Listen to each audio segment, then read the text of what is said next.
अगर आपके जीवन में कभी ऐसा वक्त आया है जब कोई बहुत ज़रूरी चीज़ जो आपकी खुशियों का सबसे बड़ा हिस्सा होती है अचानक से आपके हाथ से फिसल जाए, तो आप जान पाएंगे कि उस खालीपन का एहसास कितना गहरा हो सकता है। ज़रा सोचिए, अगर आप वो चीज़ कभी पा ही न सकें। क्या आपने कभी सोचा है कि आपके जीवन में एक खास चीज़ न हो तो आपका जीवन अधूरा रह जाएगा? अब ज़रा ठहरिए, क्योंकि आज हम बात करने जा रहे हैं कुछ ऐसा जो आपके जीवन का आधार बन सकता है। हम जानते हैं कि हर माता पिता का एक सपना होता है, पुत्र सुख प्राप्त करना। लेकिन क्या होता है जब कोई इस सुख से वंचित रह जाता है?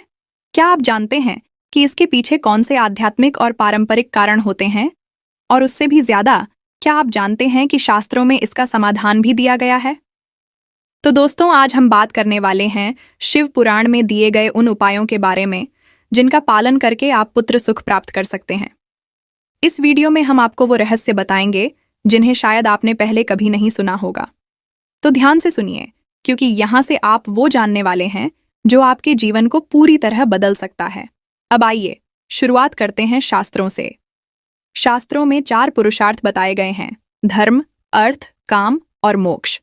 चाणक्य पंडित ने भी कहा है कि अगर किसी व्यक्ति के जीवन में इनमें से कोई भी पुरुषार्थ नहीं है तो उसका जीवन निरर्थक हो जाता है। सोचिए, अगर जीवन में कोई उद्देश्य ही न हो तो क्या वो जीवन पूरा हो सकता है? और अब बात करते हैं जीवन के 4 मुख्य सुखों की। शास्त्रों में बताया गया है कि पहला सुख है स्वस्थ शरीर, दूसरा है धनवान होना, तीसरा एक अच्छी और सुशील पत्नी का होना, और चौथा, जो शायद सबसे महत्वपूर्ण है, बच्चों का आज्ञाकारी होना। लेकिन क्या होगा जब संतान ही न हो? तो फिर जीवन का यह चौथा सुख कैसे प्राप्त होगा? शिव पुराण में पुत्र सुख के उपाय।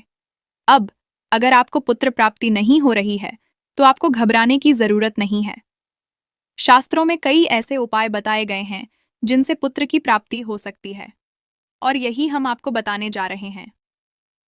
पहला उपाय, मासिक धर्म के दौरान संयम। शिव पुराण के अनुसार महिलाओं को मासिक धर्म के समय अपने पति से दूर रहना चाहिए और इस समय गर्भधारण नहीं करना चाहिए। इस दौरान अगर संतान की उत्पत्ति होती है तो वह बुरे विचारों वाली हो सकती है और माता पिता के लिए दुखदायी हो सकती है। इसीलिए इस समय संयम बरतना जरूरी है। गर्भधारण के लिए सही समय 8वां दिन बताया गया है, जिससे आपको सुशील और आज्ञाकारी संतान प्राप्त हो सकती है। दूसरा उपाय, शिवजी के 11 व्रत। अगर आप पुत्र की प्राप्ति चाहते हैं तो शिवजी के 11 व्रत रखने का उपाय बताया गया है। इन व्रतों के साथ साथ शिव महिमा का पाठ भी करना चाहिए। इसके साथ गरीब बच्चों को भोजन और वस्त्र दान करना चाहिए। इससे आपको न सिर्फ पुण्य मिलेगा बल्कि आपकी मनोकामना भी पूरी होगी। तीसरा उपाय, कन्याओं का भजन। सोमवार के दिन 21 कन्याओं को भोजन करवाने से भी पुत्र सुख की प्राप्ति हो सकती है। यह उपाय न सिर्फ धार्मिक रूप से महत्वपूर्ण है बल्कि समाज में भी आपका मान सम्मान बढ़ाता है। चौथा उपाय, पेड़ लगाना।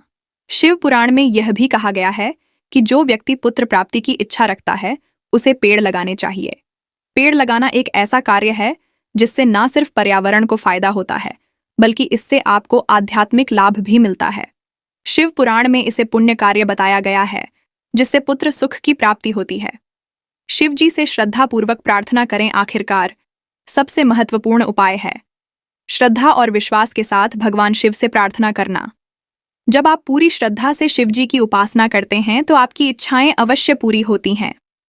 हर सोमवार सुबह उठकर शिव महिमा का पाठ करना चाहिए और शिवलिंग पर जल अर्पित करना चाहिए। तो दोस्तों, ये थे वो उपाय जो शिव पुराण में पुत्र प्राप्ति के लिए बताए गए हैं। अब ये आप पर निर्भर करता है कि आप इन्हें किस तरह अपनाते हैं। दोस्तों, अगर आपको यह जानकारी उपयोगी लगी हो तो इसे जरूर शेयर करें, और हाँ, हमारे चैनल राधा रथ को सब्सक्राइब करना न भूलें ताकि आप आगे भी ऐसी ही महत्वपूर्ण जानकारियां